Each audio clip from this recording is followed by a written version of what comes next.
एक दाफा का जिक्र है कई एक पारी जिसका नाम रपुंजल था। रपुंजल बहुत खूबसूरत थी और ओस कई पर मल्टी कलर से भरी हुई थी।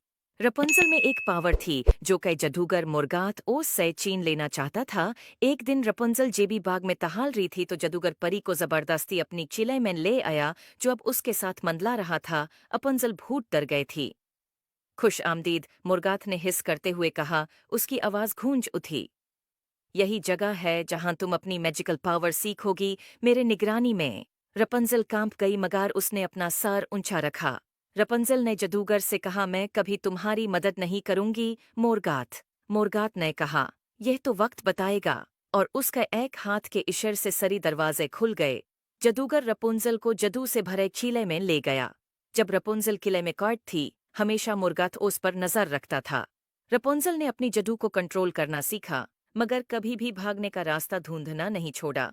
एक दिन जब वो एक छुपे हुए रास्ता में थी, उसने एक पुरानी मोहरबान दरवाजा देखा जिसके ऊपर पुराने रूनेस चमक रहे थे।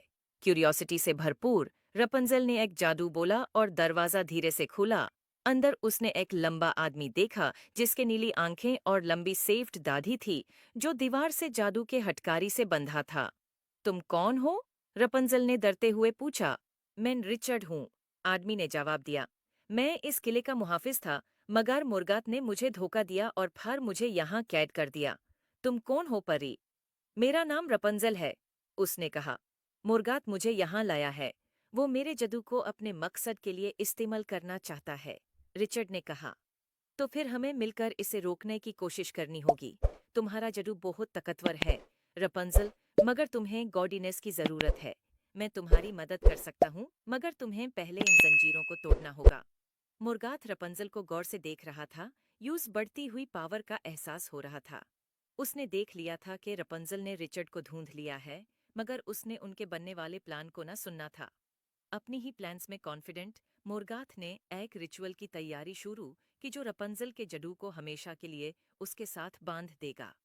रपंजल ने लाइब्रेरी में एक पुरानी स्पेल बुक ढूंढी और रिचर्ड की मदद से उसने रिचर्ड को मंतर पर कर जंजीरों से आजाद कर दिया। जब जडू के हटकरी टूट गई, रिचर्ड आजाद हो गया, उसकी ताकत वापस आ गई थी। और रिचर्ड ने कहा, अब हमें जल्दी करनी होगी। मुर्गाथ कुछ बुरा प्लान कर रहा है और हमें उससे रोकने की जरूरत है। रपंजल और रिचर्ड ने मिलकर मुर्गात पर हमला किया। एक जोरदार चीख के साथ रपंजल और रिचर्ड ने अपनी पावर को मिला दिया। मुर्गाथ ने अपनी पूरी ताकत लगाई, मगर वो उनकी की पावर का मुकाबला नहीं कर सका। एक आखिरी वॉर में मुर्गाथ का स्पेक्ट्रल फॉर्म टुकड़े टुकड़े हो गया और किले को उसके अंधेरे असर से आज़ादी मिल गई। लुमिना फोर्टिस के दीवार और भी ज्यादा चमकने लगे। मुर्गाथ को हराकर रिचर्ड और रपंजल ने वहां साथ रहने का फैसला किया, अपने जादू और किले के अजीबो-गरीब चीजों के बारे में और ज्यादा सीखने के लिए। उम्मीद है आपको स्टोरी पसंद आए होगी। Thanks for